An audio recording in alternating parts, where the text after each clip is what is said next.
Bom dia, pessoal. Bom dia. Espero que você tenha tido uma noite reparadora, tenha tido um sono tranquilo e que você tenha um dia maravilhoso. Hoje é dia 13, né? Dia 13, para quem não gosta, quinta-feira 13. Isso nos países latino-americanos de língua latina é um dia terrível.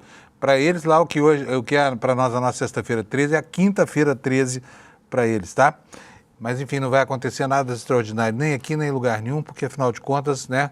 Superstição não tem espaço nas nossas vidas porque nós temos mais o que fazer. Então, bom dia para você. Vamos sair da cama com muita alegria para enfrentar esse longo dia de quinta-feira, né? E quero dizer para vocês desde já que o noticiário de hoje é um noticiário que vai girar em torno, mais uma vez, do pacote da segurança, do proposta do governo, que foi deturpada pelo secretário de Segurança Pública do Estado de São Paulo, o homem de Tarcísio de Freitas, que foi a Brasília para, enfim, conturbar a negociação em torno daquilo que ficou conhecido como o PL da Lei Antifacção. Então, ontem houve a apresentação de uma quarta versão. O Lindbergh Farias, que é o líder do PT na Câmara, chegou a dizer que, enfim, o projeto tinha melhorado muito, que agora dava para pensar em votar, mas depois houve um recuo, porque, analisando com lupa, o projeto continua ainda com um bocado de aleijões, né? Lá no, no Senado da República, o nome do Procurador-Geral da República, Paulo Gonet, foi aprovado, mas passou raspando, né? O que fez acender o alerta do Palácio do Planalto sobre a indicação, cada dia que passa mais distante, pelo que parece, do atual advogado-geral da União, o Jorge Bessias, para a vaga aberta com a saída do ministro Barroso, né? Em compensação, nos Estados Unidos, o Congresso autorizou o governo federal a destravar o orçamento. Chegou-se lá a um acordo que também foi aprovado por uma maioria apertada, mas o governo agora começa a colocar de novo no ar os serviços que tinham sido paralisados, né? No Supremo Tribunal Federal aqui no Brasil, prossegue o julgamento do Núcleo 3. E ontem foi um dia de cenas engraçadas, enternecedoras e de bronca lá no Supremo Tribunal Federal. Um advogado de extrema-direita, que é mais militante do que defensor dos réus que o contrataram para fazer a defesa, Jeffrey Chiquini usou a tribuna durante sua sustentação oral para fazer um discurso de natureza ideológica, acabou tomando uma carraspana do ministro Flávio Dino, tá? E assim, ontem, com essa bronca, encerraram-se as sustentações orais do Núcleo 3. Na semana que vem, no dia 18, quando o julgamento for retomado, o ministro Alexandre de Moraes já começa apresentando seu voto e em 2 dias teremos, então, a sentença para as 10 pessoas que integram o tal Núcleo 3. E o que é o Núcleo 3? São 10 pessoas que iriam executar aquele plano maluco de sequestrar o ministro Alexandre de Moraes e assassiná-lo, e também ao presidente Lula e o vice-presidente Geraldo Alckmin, né? Então é o que está acontecendo lá em Brasília. E houve, apesar da bronca durante a sessão, houve no fim da tarde uma cena enternecedora, cheia de galanteios, envolvendo os ministros Flávio Dino, Fachin, Alexandre de Moraes e a ministra Carmen Lúcia, que era o objeto da atenção de todos eles, mas só elogiou um dos ministros. Você vai saber qual deles aqui nesta edição de hoje. Então é isso, o noticiário hoje tem esses destaques e agora nós vamos saber do meu querido amigo Alex quais são os destaques do mundo dos esportes, aqui no mundo do futebol. Bom dia, Alex, tudo bem? Bom dia, Panuso, bom dia, comunidade, tudo bem? Boa quinta-feira para nós. Então, o esporte está um pouco abalado, está muito sem notícia ultimamente, Panuso, mas a gente está dando aquela garimpada para informar a nossa audiência o melhor do esporte e tudo. E até mesmo para você, Panuso. Opa, e o que nós temos de notícia aí? Eu gostei do esforço para conseguir manter o assunto na pauta, Alex. Sim, muito obrigado. Então, Panuso, primeiro hoje a gente vai mudar um pouquinho, depois eu trago os jogos de ontem. O que aconteceu, Panuso, eu vou agradecer o Cleison, que é o nosso diretor de TV aqui do ICL também. Ontem ele me deu uma pauta muito importante, até noticiou ali no rolê, que o escândalo de apostas ali na Turquia, Panuso, onde 1.024 jogadores dos campeonatos da primeira até a quarta divisão foram suspensos e estão sendo investigados por conta de apostas esportivas, e também os árbitros também estão sendo monitorados, Panunzio.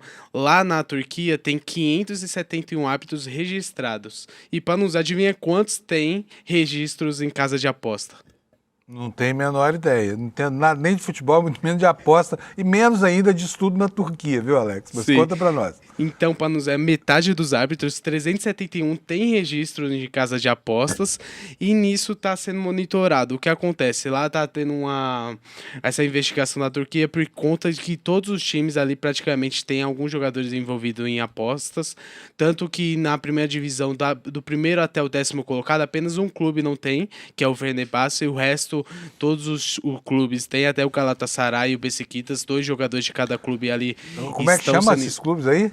Galatasaray e Beşiktaş, que são tipo os grandes clubes. Isso. Beşiktaş.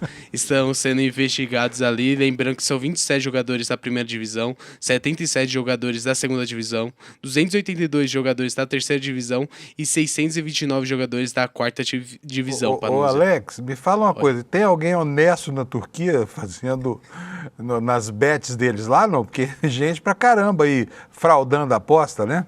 Sim, então, é muito estranho porque apenas um clube não está sendo investigado, de resto todos os clubes estão sendo investigados, e lembrando que tem 8 profissionais que já foram presos nessa operação, então é algo muito inacreditável que está acontecendo na Turquia, porque em todas as divisões, até mesmo os árbitros estão envolvidos nesse escândalo que está envolvendo ali o futebol turco, Panunzio.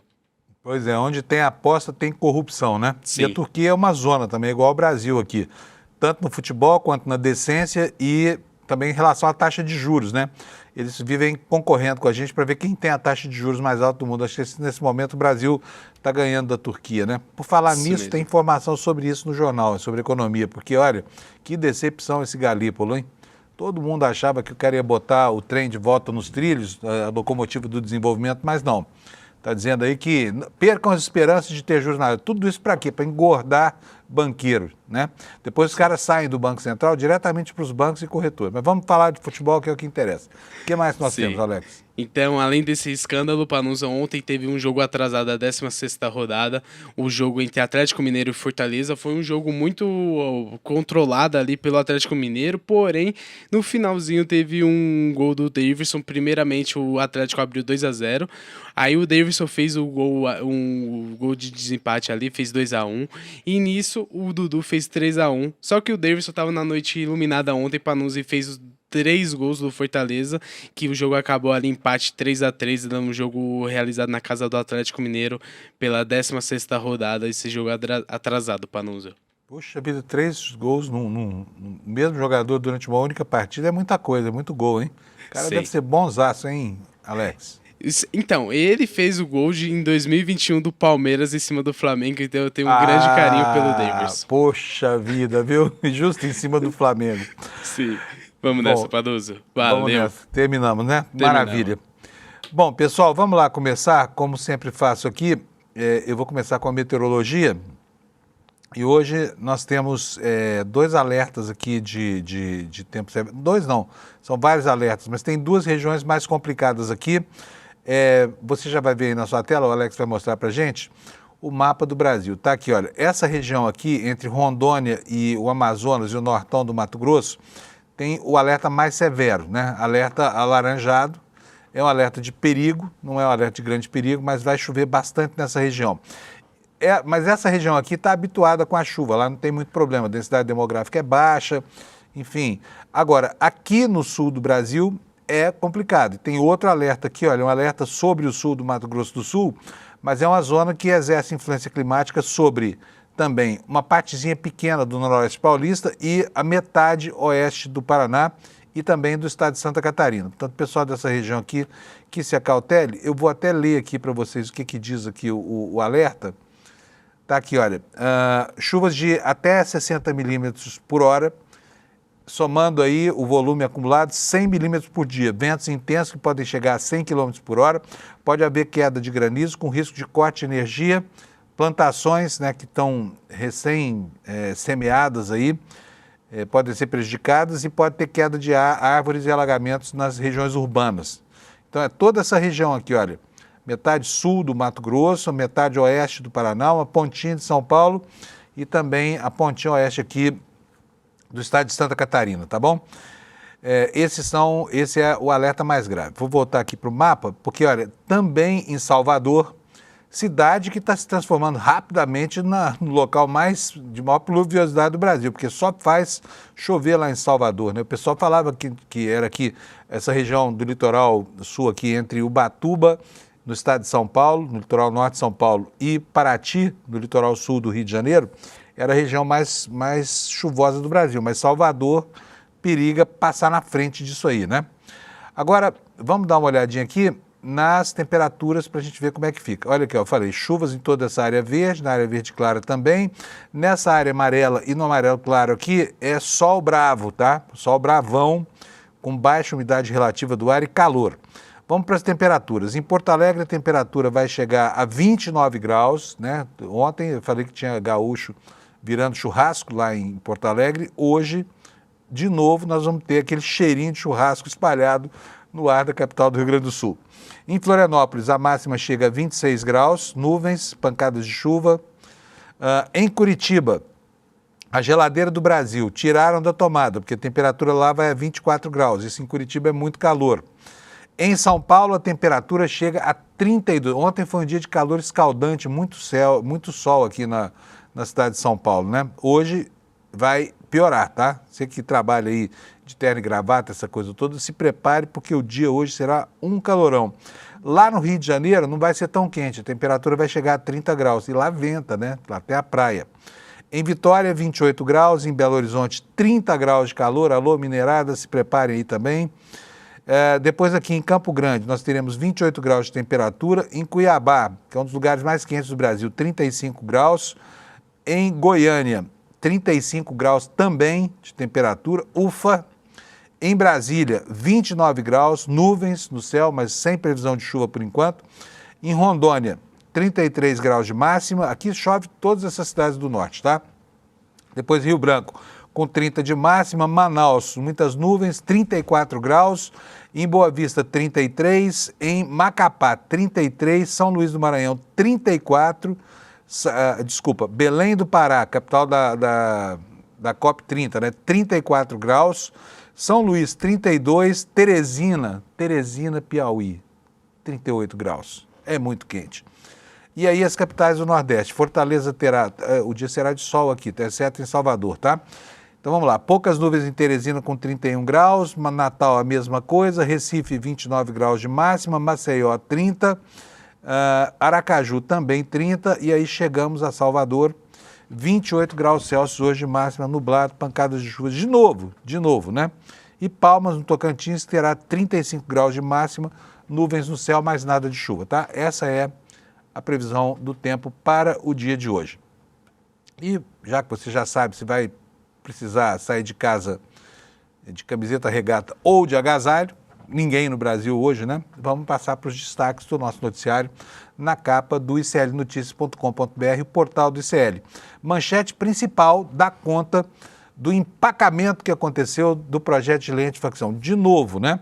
Vocês se lembram que anteontem o Hugo Mota falou, vamos votar, mas aí não votou.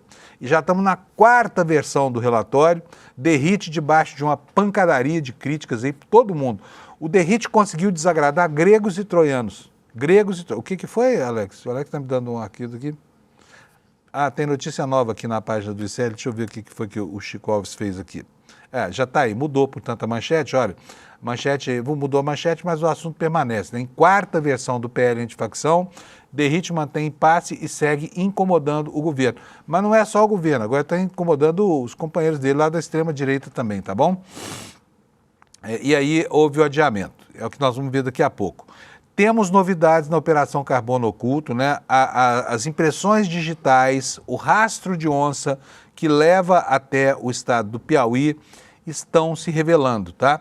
E por isso nós temos essa manchete que daqui a pouco eu vou detalhar para vocês sobre a Operação Carbono Oculto, que identificou a expansão do esquema financeiro do PCC de São Paulo para o Piauí. Depois vocês vão me perguntar, mas o Piauí, por que no Piauí? É porque tem gente importante na política de lá, com relações, olha, assim, né, com os cobrões aí do PCC, né? Nós já vimos outro dia o que o piloto que servia a empresa de táxi aéreo que transportava os cabeças da falsificação de combustíveis no Brasil, disseram sobre presentes mandados para um senador da República, senador Ciro Nogueira, né? E as digitais do Ciro Nogueira, aos poucos, começam a aparecer em tudo quanto é lugar dessas conexões estranhíssimas aí. Entre as manchetes secundárias, nós temos aqui, olha, a informação de que naquela desastrosa operação do Rio de Janeiro, que se transformou numa chacina, menos de metade dos policiais usou câmeras em operações, na operação lá no Rio de Janeiro, tá? Menos de metade, apesar da DPF da favela determinar que sejam sempre utilizadas câmeras de segurança nos policiais que participam de operações, tá? Uma mudança importante definida pelo Supremo Tribunal Federal, houve uma mudança em relação ao Vale Alimentação, definida pelo Palácio do Planalto, mudou a perspectiva de quem paga a sua alimentação com benefícios dos cheques de refeição recebidos da empresa, né? E é bom para os consumidores e vai ser bom para o Brasil, porque isso pode, inclusive, provocar um barateamento no custo da compra do supermercado ou da alimentação fora de casa, tá?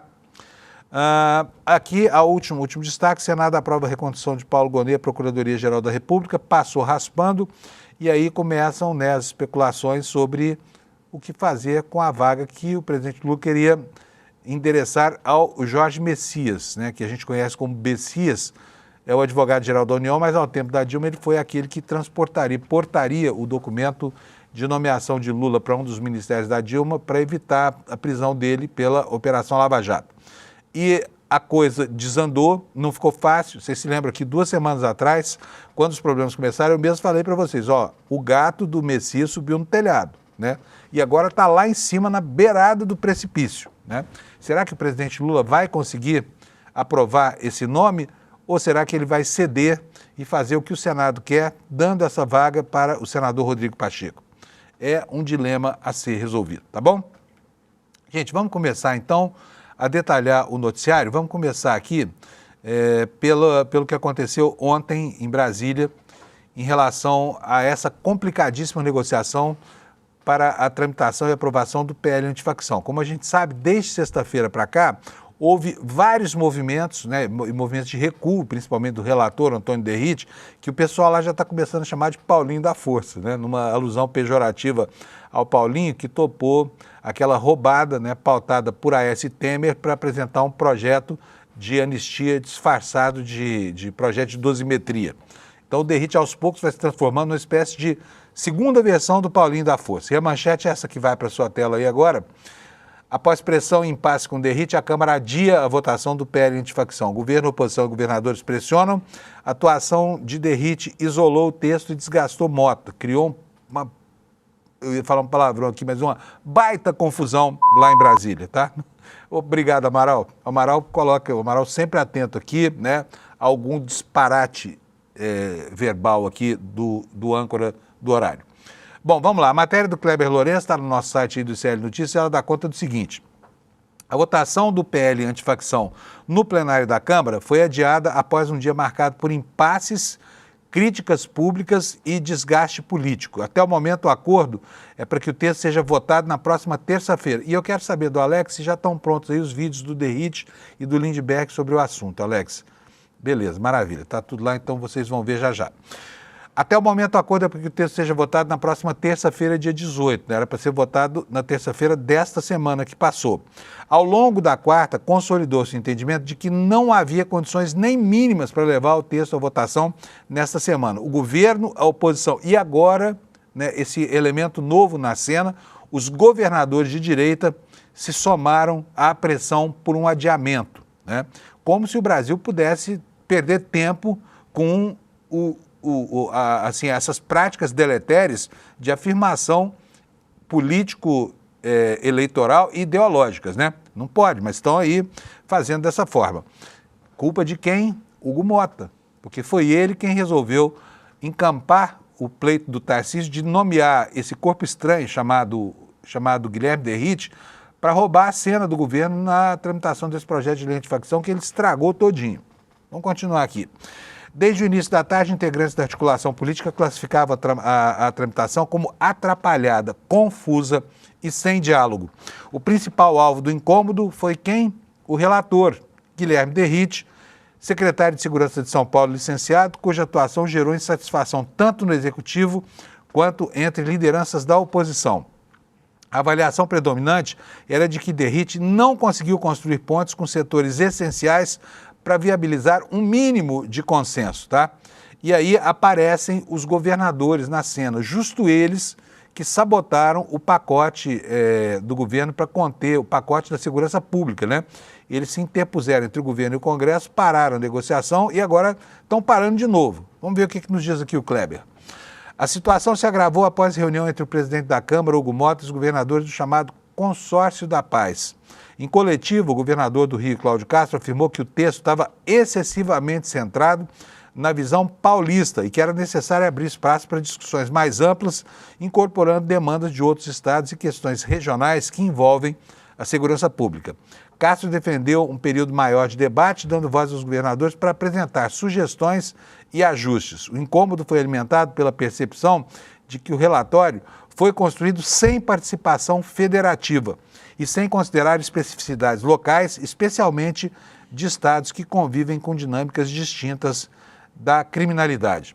Bom, isto posto, vamos ver agora qual é a posição, porque ontem o Lindbergh andou dizendo, logo depois que houve o terceiro recuo do Derrite, que a proposta estava se aproximando de um ponto em que já dava para pensar em votar. Mas aí de tarde as críticas recrudesceram de todos os lados. E nós vamos agora ouvir o que foi que o Lindbergh disse sobre o atual estágio dessa negociação. Coloca para a gente, Alex, por favor. Não dá para aceitar. Esse projeto é de autoria do Poder Executivo. Eles criam um tipo penal completamente confuso. Domínio social estruturado. A gente chega, beira ao ridículo, estou falando desde ontem. Beira ao ridículo, domínio social, é uma facção criminosa. Então, olha, nós vamos continuar na nossa luta. Tiveram que fazer um recuo em relação ao terrorismo, em relação à competência das polícias federais. Mas a nossa posição aqui é o seguinte, nossa linha é muito clara. Não vamos aceitar negociar 1 milímetro que tire forças da Polícia Federal. E agora é em cima da questão dos recursos para a polícia.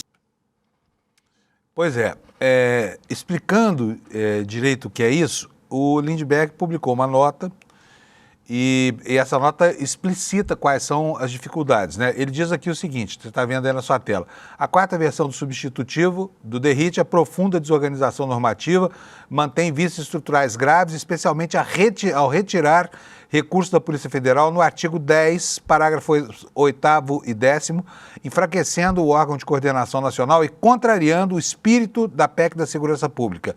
Em vez de fortalecer a PF, o texto promove uma fragmentação orçamentária em relação a fundos que comprometem a eficiência do enfrentamento às organizações criminosas.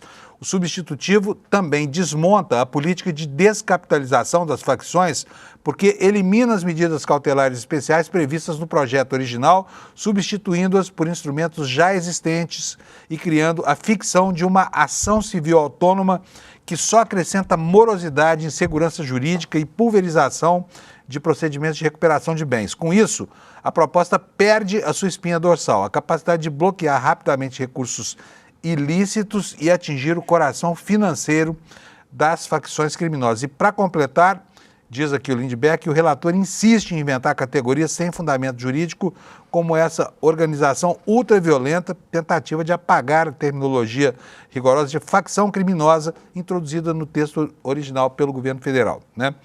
E o Derrite, aos poucos, vai assumindo as feições de um sujeito que não tem o menor tato para construir uma proposta de consenso e que está aí só para atrapalhar mesmo a história toda numa apropriação ideológica daquilo que é a iniciativa do governo federal, né? Que, aliás, começa a pagar a conta dessa história da segurança, nós vamos ver já já. Mas voltando aqui, e ele ontem foi para as redes sociais para se defender e nós, como somos aqui uma empresa muito ética e democrática, vamos colocar o Derrite porque ele tem direito a se manifestar num ambiente especialmente de críticas como essa que eu estou fazendo. Bota aí para nós, por favor, Alex. Por isso, nossa redação era para manter exatamente como já ocorre hoje, mas criou-se essa versão mentirosa de que tiraríamos o poder da Polícia Federal, que é um absurdo. Contudo, esse problema está absolutamente superado.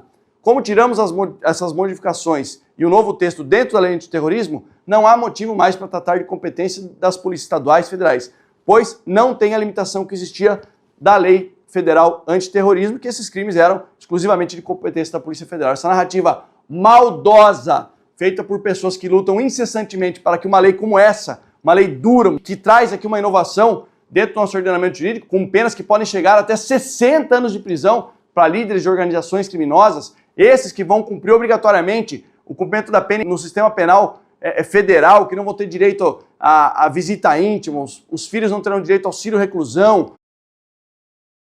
Pois é, tá aí a palavra do Derrite, né? Ou seja, o novo Paulinho da Força. Derrite é o novo Paulinho, é o mantra que se canta lá em Brasília. E o Kleber Lourenço aqui nos explica mais uma vez, né, por que sai dinheiro do orçamento da Polícia Federal nessa matéria que está aqui no nosso site, no iclnoticias.com.br. Se você quiser ler a matéria inteira, é só ir lá no iclnoticias.com.br e a gente vai ler para você um trechinho aqui dela, tá? Ele diz o seguinte: o governo Lula intensificou nas últimas horas a articulação política para impedir a votação do PL da antifacção nesta semana. O projeto relatado por Derrite segue sob forte resistência dentro do Ministério da Justiça e Segurança e entre técnicos da área de inteligência. Por quê? Integrantes da articulação política afirmam que é uma preocupação do Palácio do Planalto com o rumo da proposta, que é classificada como um retrocesso grave, né, no modelo de combate ao crime organizado. O secretário de Assuntos Legislativos do Ministério da Justiça, Marivaldo Pereira, foi categórico ao dizer que o texto é um verdadeiro retrocesso e que prejudica o combate às formações criminosas e enfraquece o financiamento da Polícia Federal. Segundo ele, Derrite continua atacando a Polícia Federal por outros meios e demonstra um profundo desconhecimento das dinâmicas atuais do crime organizado. Ele diz o seguinte: o governo é contra esse projeto, contra a reforma assodada e desesperada, contra a forma assodada e desesperada com que se tenta votar algo tão sensível, especialmente no momento em que a maioria dos deputados nem está em Brasília, tá? Então, é assim que a banda toca no projeto de lei antifacção. E agora, enquanto a discussão não caminha, quem está pagando a conta por isso é o presidente Lula. Ontem saiu mais uma rodada do Pesquisa Genial Quest e essa rodada aponta que houve uma pequena redução na aprovação ao presidente Lula. Vou mostrar para vocês algumas das lâminas das pesquisas. Tá aí, olha, aprovação ao governo Lula, né? A desaprovação vinha caindo, né? Ela lá em maio era de 57%, depois em outubro ela chegou a 49%, né? Estava aí na bica de acontecer uma reversão da curva, e agora ela voltou a subir um pouquinho, pode ser uma estatística, mas está apontado aqui na pesquisa, está em 50%. A aprovação, que já foi muito baixa, lá em maio desse ano, ela chegou a 40%, ela havia subido no mês passado para 48%, agora o Lula perdeu um ponto. Está muito perto do que era, então não é uma perda sensível, tá? E curioso aqui esse movimento de aprovação e desaprovação por religião, né? A gente pode ver aqui, olha, que a aprovação caiu entre os católicos, caiu bastante, caiu 4 pontos, e a desaprovação entre católicos subiu 3 pontos, passou de 44 para 47 pontos. Agora, entre os evangélicos, foi a desaprovação que desceu, tá? Ao contrário do que aconteceu com os católicos. A desaprovação em outubro era de 63%, está aí nesse segundo quadro aí, mais à direita para você. Então ela chegou a 63%. Agora ela é 5 pontos menor, a desaprovação. E a aprovação entre os evangélicos subiu de 34% para 38%. Você não acha curioso esse movimento? Os católicos desembarcando e os evangélicos embarcando na popularidade do Lula? Vamos seguir aqui, olha. A avaliação do governo, não mais do presidente Lula, tá? Ela também cresce. ela chegou, depois de um período em que teve acima de 40%, ela chegou a 37% de desaprovação em outubro e agora 38%. E a aprovação, ou seja, a avaliação positiva do governo, baixou de 33 para 31, caindo 2 pontos, e aumentou a quantidade de pessoas em 1 ponto que consideram o governo regular, passando de 27% para 28%. Aqui o calcanhar de Aquiles, que é justamente a questão da segurança pública, e a oposição brasileira sabe disso e por isso força o desgaste do governo, já tendo como perspectiva o quadro eleitoral lá em 2026, que ainda está longe, né? Ainda falta muito tempo. Mas vamos lá, olha, aprovação à mega chacina do Cláudio Castro lá no Rio de Janeiro. 67% dos brasileiros, ou seja, 2/3 exatos, né? 67%, aprovaram a matança, tá? E 25%, 1/4, desaprovaram a matança. Isso no Brasil. No Rio de Janeiro, a aprovação é menor do que no Brasil. Talvez pela proximidade do ambiente da tragédia, né? Lá são 64%, 3% a menos do que no plano nacional, de aprovação àquela chacina que aconteceu por lá. E 27% desaprovam, ou seja, mais gente no Rio de Janeiro desaprova do que na média do Brasil. Vamos para a próxima lâmina aqui. Entre os eleitores do Bolsonaro, entre a direita bolsonarista e a não bolsonarista, lá na última coluna, está nas duas últimas ali, olha, a aprovação, a operação chega a 84% e 85%. Na esquerda lulista, a aprovação chega a 56%, ou seja, tem mais eleitores do Lula que aprovam do que desaprovam, e muito mais, hein? Porque desaprovam são só 36%. Então, o Palácio do Planalto tem que ficar muito atento à narrativa que se criou aí em torno dessa história toda. E entre a esquerda não lulista, a aprovação é menor do que entre a esquerda lulista. 46% aprovam e 46% desaprovam. Portanto, deu um empate técnico aqui. Sobre o uso exagerado da força na operação policial. 29% dos brasileiros consideram que sim, houve exagero no uso da força, e 67%, ou seja, 2/3 da população, acham que não, foi tudo normal. Aquela matança foi um mal necessário, né? Assim pensam 2/3 dos brasileiros. Você gostaria que uma operação como essa, já que aprovam, né, de maneira tão enfática, você gostaria que uma operação igual a essa acontecesse no seu estado? Perguntou o Instituto Quest para os seus entrevistados. 42% disseram que sim, queremos uma operação no estado, mas 55% disseram, me inclua fora dessa, não quero operação policial dessa natureza no meu estado, né? E aqui, olha, a gente vê uma queda sensível, né, da avaliação das ações do governo da segurança pública, apesar desse esforço todo para aprovar projeto de lei antifacção e outras medidas. A aprovação passou de 25% para 26%. A desaprovação, a avaliação negativa do governo, baixou de 38% para 34%, e os que consideram regular o governo na segurança subiram para 36%. Tá? E no plano dos estados, a aprovação baixou de 36% para 35%, tá? E a desaprovação baixou de 28% para 27%. Deixa eu ver se tem mais um, não tem mais nenhum slide não. Então é isso, mas essa pesquisa demonstra de maneira cabal o que acontece na opinião pública brasileira em relação à aprovação dessas coisas todas, tá bom? A aprovação da operação no Rio de Janeiro. Gente, vamos passar agora para o Supremo Tribunal Federal. Ontem houve a continuação do julgamento lá do Núcleo 3. O Núcleo 3 é aquele núcleo, como eu já disse lá para trás, aquele núcleo mais violento dessa trama golpista toda. São os responsáveis lá pela Operação Punhal Verde e Amarelo. São 10 réus que iriam sequestrar, prender, matar o ministro Alexandre de Moraes, o presidente Lula e o vice-presidente Geraldo Alckmin, né? Era a turma violenta lá do Supremo Tribunal Federal. E ontem, na continuação do julgamento, ontem foram ouvidos os advogados de 4 dos réus que fizeram lá suas sustentações orais, e um deles chamou a atenção e levou uma carraspana do ministro Flávio Dino, muito merecida. Quem é esse advogado? É o advogado Jeffrey Chiquini, lá do Paraná. Ele é professor de Direito Processual Penal, defende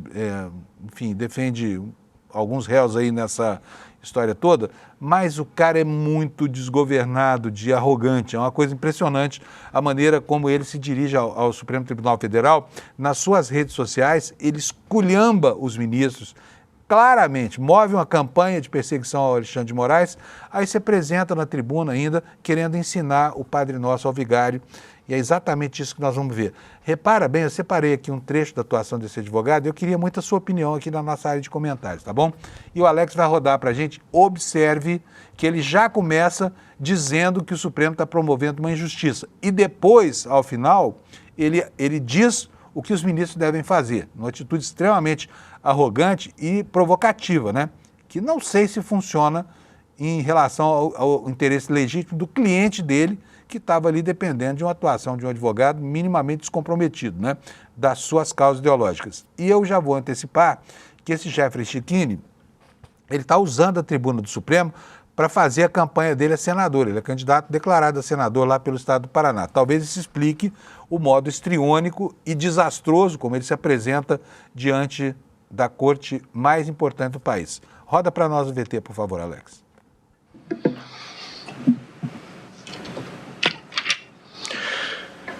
Muitos dizem que eu deveria desistir, que lutar por justiça neste país é inútil, que a liberdade é um sonho distante, que tudo está perdido.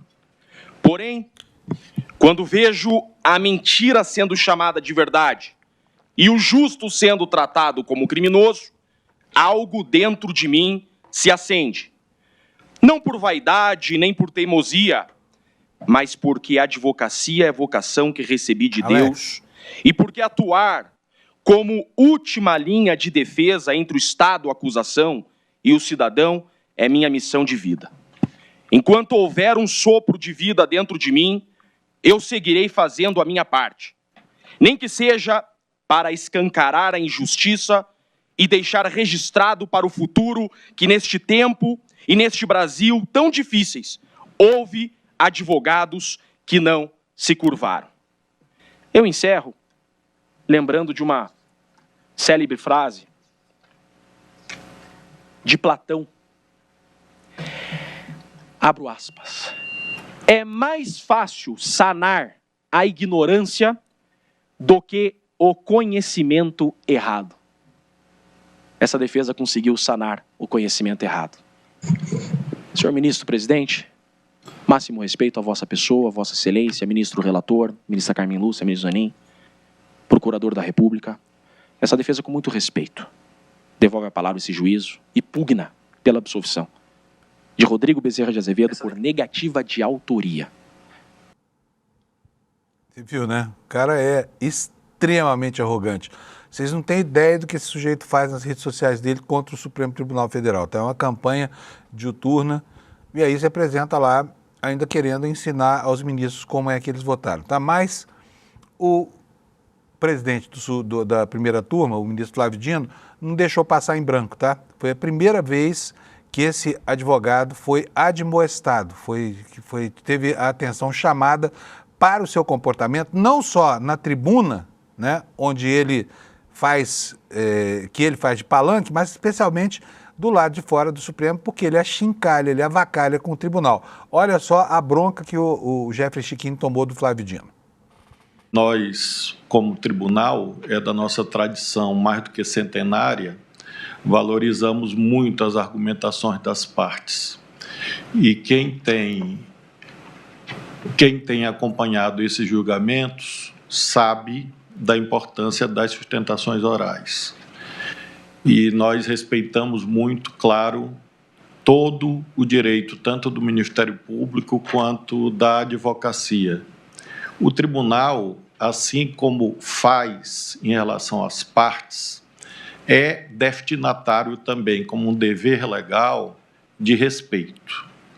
E isto vale para esta tribuna, que não é uma tribuna parlamentar, que não é uma tribuna do Tribunal do Júri, e vale também para as outras manifestações externas a esse plenário. Isso se chama lealdade.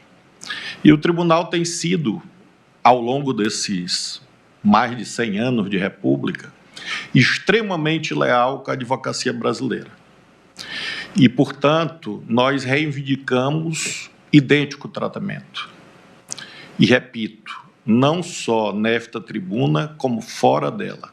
Encarecemos sempre que, quando reivindicamos, e a palavra correta, exigimos lealdade em relação ao tribunal, friso, exigimos lealdade em relação ao tribunal, também concito os próximos profissionais a fazerem uso da tribuna, em outros julgamentos, inclusive, que guardemos também idêntica urbanidade, lhaneza no trato, e repito aqui literalmente o que está escrito no Código de Ética da Advocacia entre as partes. Entre as partes. Então, nós precisamos manter o julgamento nesses termos: lhaneza, urbanidade e serenidade. Ampla liberdade de conteúdo, porém, observância das formas legais. E, repito, aqui e também fora daqui. Eu não queria estar na pele desse sujeito, entendeu? Mas ele gosta, né? Porque está lacrando pra caramba aí, vai fazer uma campanha lá, diz que é candidato a senador. Não sei se vai ser senador, se vai ser deputado, porque a disputa por uma vaga de senador está muito aguerrida, né? Mas aqui eu falei, queria a sua opinião aqui na nossa área de comentário, então vou dar aqui, ó. Josafá Miranda diz o seguinte: já deu um tiro no pé. O Wellington de Andrade: pior foi o Flávio Rachadinha contra o Gonê. Daqui a pouquinho nós vamos ver, tá? Anti-JR 69, Flávio Dino é o grande magistrado da nossa nação, tá? Andrei Velmer: só aumentei o volume ao ver o Dino. E aqui tem gente reclamando, mas vocês ficam dando espaço para esse sujeito. Mas, gente, nós não podemos esquecer que, para criticar, a gente tem que ouvir o outro lado, não é verdade? Eu sei que é duro, né? Você ir tomando café da manhã, tem que ouvir, né, essa postura arrogante, mas tudo bem, né? Aí tem mais aqui, ó, Eliana Souza Santos: parabéns, ministro Flávio Dino, né? E etc. Segue por aí. Portanto, desaprovação geral aqui na nossa área de comentário, com uma ou outra dissonância aí do pessoal que acha que a Terra é plana. Mas vamos tocar em frente aqui o nosso noticiário, porque da mesma maneira como a sessão começou com essa bronca, a sessão de julgamento, na sessão do Supremo Tribunal Federal, ontem, no fim da tarde, houve um momento de amor, no pleno plenário do Supremo Tribunal Federal. O amor estava no ar, galanteios, elogios, todo mundo galanteando a ministra Carmen Lúcia, que, no entanto, só afagou um dos galantes ministros que estavam ao lado dela, que foi justamente quem?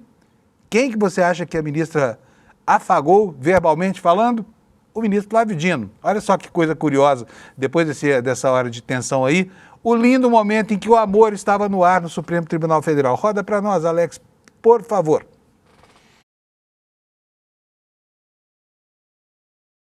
Ministro Flávio Dino, são 17 horas e 48 minutos. Não quero, obviamente, traduzir num espaço exíguo o voto de Vossa Excelência, mas consulto se Vossa Excelência gostaria ou de se manifestar e votar ao começo da sessão de amanhã, ou, eventualmente, já votar, fica a critério de Vossa Excelência. Presidente, eu indago apenas em relação à ministra Carmen, porque me parece que ela tem o mesmo impedimento que Vossa Excelência. A ministra Carmen estará comigo, portanto, eu estarei em boa companhia, espero que ela entenda o mesmo. E estará na melhor companhia, né? Eu não sei se ela deseja votar por mim, eu voto amanhã, não tem problema. Eu agradeço porque, como o presidente vem de dizer, amanhã estarei na companhia de Sua Excelência, então, se o ministro Flávio Dino, até porque o meu entendimento é exatamente o dele, que quando eu era advogada presidente, eu vi da tribuna alguém perguntar, um dos mais novos, ao presidente perguntar do tribunal: como voto Vossa Excelência? Voto com o decano, mas o decano não votou ainda, não tem importância, eu voto com ele de qualquer jeito. Também agradeço a gentileza exemplar do ministro Flávio Dino. Queria que todos os homens no mundo fossem tão gentis quanto. Faz um enorme gosto. Nós queremos igualdade com carinho no tratamento. Sabe? Ministra Carmen, o ministro Alexandre está morrendo de ciúme.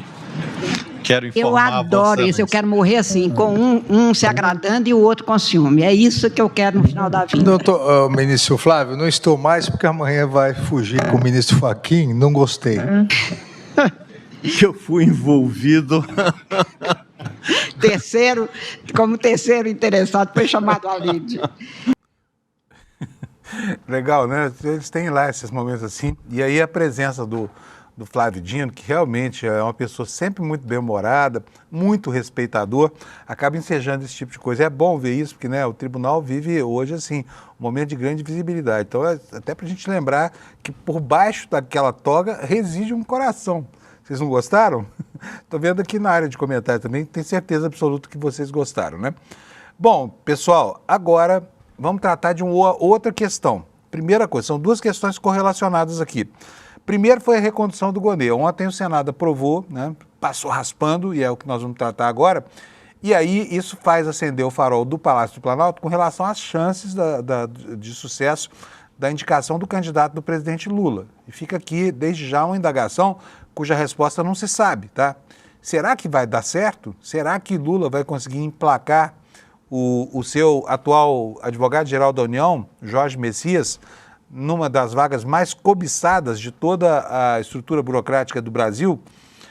Olha, temos aqui a primeira matéria dando conta da recondução do Paulo Gonê à Procuradoria-Geral da República, né? O plenário confirmou a indicação depois de uma sabatina, e não foi fácil essa sabatina, já já vocês vão ver por quê. A matéria nos diz o seguinte, olha, o Senado aprovou nesta quarta-feira a recondução de Paulo Gonê ao cargo de Procurador-Geral da República até 2027. A indicação do presidente Lula foi confirmada, mas aí é que vem o problema. 45 votos a favor e 26 contra, após a aprovação pela Comissão de Constituição e Justiça no mesmo dia. Mais cedo, a Comissão de Constituição e Justiça já havia dado o aval à recondução, aí num placar maior, 17 votos a 10, tá? Numa sabatina que durou 6 horas. Durante a sessão, o relator, o deputado Omar Aziz, ele destacou o perfil técnico e discreto de Gonê. Ele trata as questões nos autos não pela imprensa. O judiciário deve se pautar pelos autos e não pela opinião pública, disse o senador Omar Aziz. Na sabatina, Gonê defendeu a atuação da PGR sob seu comando e fez críticas indiretas à Operação Lava Jato. Ele disse o seguinte, da PGR não saem denúncias precipitadas nem medidas que interfiram em direitos fundamentais. Só que ele enfrentou uma pedreira lá. Vou pedir para o Alex posicionar aí o vídeo do debate entre o Flávio Bolsonaro, né, que tentou lacrar uma vez mais e acabou tomando uma invertida no estilo Paulo Gonê de ser, com muita suavidade.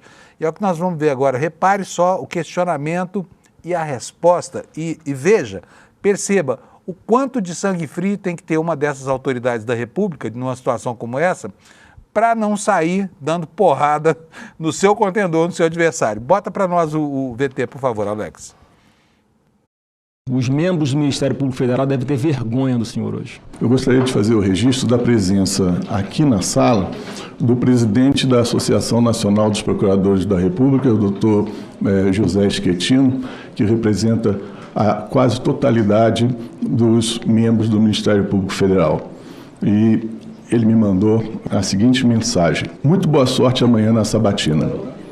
Estaremos lá no Senado pelo tempo que durar. Senador Flávio Bolsonaro, para ficar claro que a classe dos membros do Ministério Público Federal, isso é dito pelo representante de mais de 1.100 integrantes do Ministério Público Federal, apoia integralmente a renovação do seu mandato. Parece que não há vergonha da classe em ter o atual Procurador-Geral à frente da carreira. Essa é aquela resposta contundente, né? Contra esses argumentos não há versão, não há narrativa que prospere. Aí vamos para a segunda questão, que é o placar, né? E a relação que isso tem com a expectativa da nomeação do candidato do presidente Lula à vaga do Barroso, lá no Supremo. A Dani Lima, hoje, a grande Dani Lima, está informando para a gente aqui no UOL que esse placar acende um alerta para a escolha do Lula lá no Supremo. E ela diz o seguinte: com apoio do presidente do Senado, o senador Davi Alcolumbre, do União Brasil, e do comandante da Casa, Rodrigo Pacheco, do ex-comandante da Casa, Rodrigo Pacheco, o PGR Paulo Gonê foi reconduzido para mais 2 anos. Placar de 45 votos. Para além da óbvia união do bolsonarismo contra a ação implacável do PGR, a latitude estreita da vitória é, acima de tudo, um recado para o Palácio do Planalto, para o presidente Lula, quase um aviso, que seria o seguinte: com Davi e Pacheco, a folga foi só de 4 votos. E sem Davi e Pacheco, tem folga? Tem 41 votos para apoiar o indicado ao Supremo? Essa foi a pergunta que a maioria apertada do Senado mandou ontem ao petista. A casa, como se sabe, está fechada com Rodrigo Pacheco. Quer fazer dele o nome para a cadeira deixada pelo ministro Barroso na mais alta corte do país. E vem usando todos os instrumentos que tem à mão para sinalizar o seu desejo ao presidente Lula e o custo político que contrariar teria. Você vai se lembrar aqui que foi justamente o que a gente tratou aqui há 2 semanas, quando, antes da viagem do Lula, que acabou postergando essa definição, eu mesmo falei aqui para vocês, porque eu conversei com 2 fontes muito bem informadas lá de Brasília, elas já antecipavam a isso, e diziam o seguinte: pergunte a você mesmo, qual o efeito que teria a nomeação de Messias para esse plenário tão reativo do Senado da República, e qual seria a dificuldade para aprovar o nome de Rodrigo Pacheco. Ou seja, Rodrigo Pacheco não teria nenhuma dificuldade hoje, teria praticamente todos os votos lá no Senado da República. Já o atual advogado-geral da União é apenas uma incógnita, né? Então, repetindo aqui, subiu no telhado o gato do Jorge Messias, lá no Supremo Tribunal Federal. Gente, temos outras informações e, como sempre, o tempo aqui é um adversário atroz que fica tirando da gente a chance de terminar todo o roteiro de notícias que a gente tem que apresentar aqui para você sair bem informado do programa todas as manhãs. Mas tem uma matéria no site iclnoticias.com.br que você precisa ler, tá? É essa que está aí na sua capa, né? Operação Carbono Oculto identificou expansão do esquema financeiro do PCC de São Paulo para o Piauí. Agora nós estamos falando de PCC, tá? PCC, não mais de Comando Vermelho lá no Rio de Janeiro. Matéria de quem? Do Flávio M. Costa e da Alice Maciel, dando sequência àquela série de denúncias que o ICL vem fazendo já há cerca de 2 meses. E ela nos dá conta do seguinte: o material apreendido pela Polícia Civil do Piauí durante a Operação Carbono Oculto 86 levanta a suspeita de que a distribuidora paulista Aster Petróleo, acusada de integrar o esquema de lavagem de dinheiro do PCC, controlava uma rede de postos de combustíveis no Piauí chamada HD. Durante as buscas realizadas em endereço da companhia em Teresina na semana passada, os agentes encontraram um papel com a descrição de uma fórmula de adulteração de gasolina semelhante à utilizada em São Paulo. E o ICL Notícias teve acesso ao teor desse documento. Os autos do inquérito policial obtidos pela reportagem revelam ainda que, além da Aster Petróleo, outras 5 empresas ligadas à dupla acusada de comandar o braço financeiro do PCC, que são quem? Roberto Augusto do Leme da Silva, o Beto Louco, e Mohamed Hussein Murad, que é o primo, né, que estão foragidos. Eles passaram a atuar no Piauí desde 2023, ambos foragidos da Justiça e amigos dos políticos lá do Piauí. A investigação, segundo a reportagem aqui no site do ICL, dá conta de que teve início após a venda suspeita da rede de postos HD, que chamou a atenção da Polícia Civil no Piauí devido a inconsistências patrimoniais, alterações societárias simultâneas e a criação de empresas com endereço na Avenida Paulista, aqui em São Paulo, sem lastro econômico compatível com o volume de negócio. Está aqui a fórmula, olha, a fórmula para adulteração da gasolina, tá?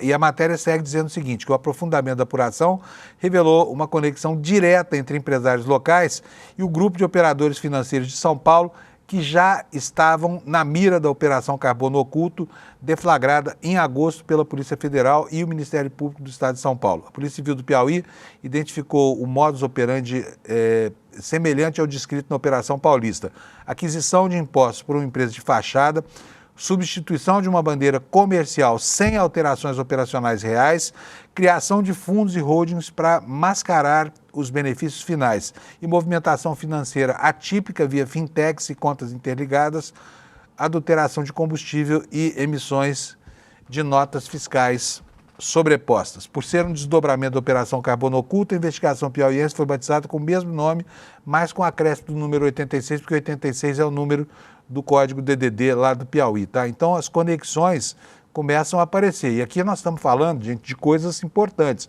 É um dos grupos mais importantes das máfias brasileiras.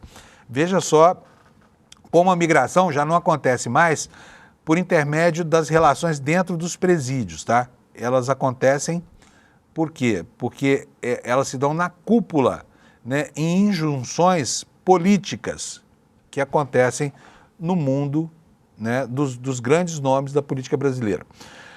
Falar um pouquinho sobre o COP30 aqui, temos ainda uns minutinhos. Ontem anteontem aconteceu aquela manifestação lá e ontem os trabalhos seguiram.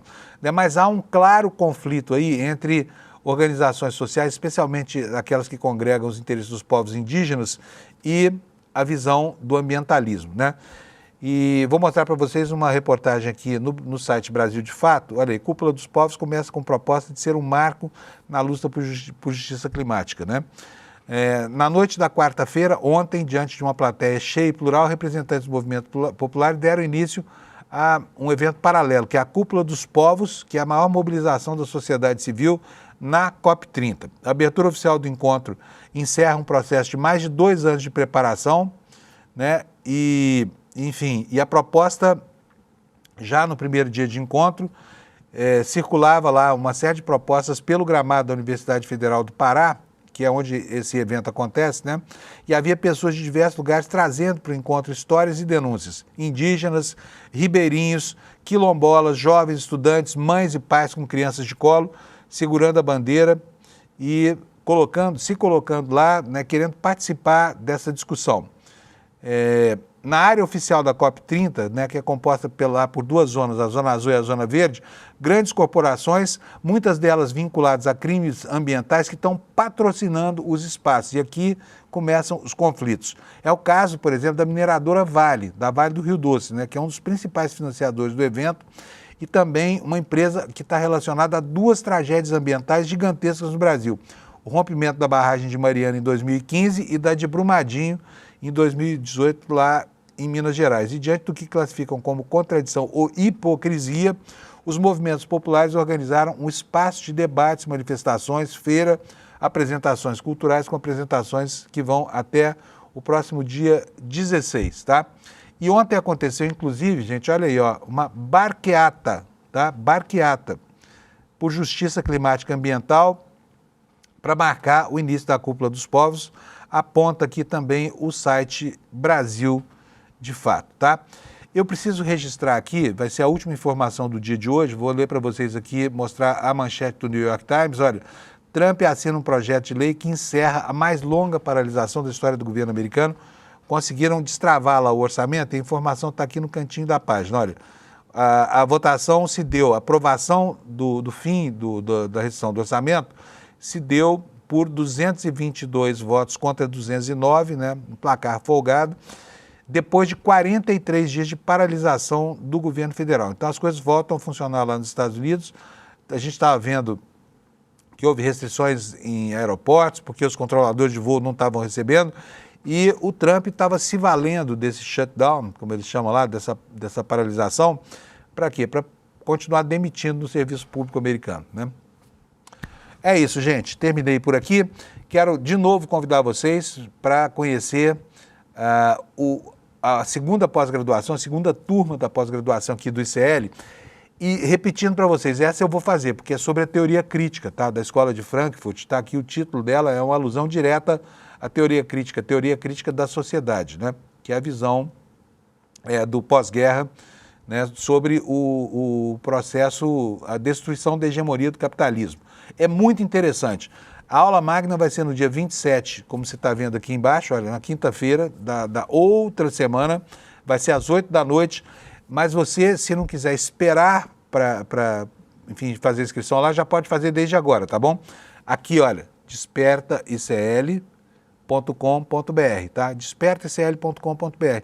Você entra nesse link, já aparece lá, você deixa seu e-mail num quadradinho lá da página do ICL na internet e a gente vai te posicionando sobre o andamento dos preparativos para essa aula magna, tá? É muito legal. Eu, se fosse você, corria logo para fazer a minha inscrição para essa aula, que é de graça, é para todo mundo, não precisa ser membro da comunidade do ICL, não precisa ter comprado nenhum produto do ICL, é para todo mundo saber como é que vai ser essa segunda turma da nossa pós-graduação, tá bom? Gente, valeu, obrigado para vocês pela audiência, são 8 horas, vem aí o N1, aproveitem bastante a presença dos nossos companheiros aqui, tenham um ótimo dia e até amanhã, sexta-feira, para encerrar a semana. Tchau, obrigado pela audiência. Nenhum saber é neutro, nem a música que a gente ouve, nem as notícias que lemos, nem as teorias que estudamos.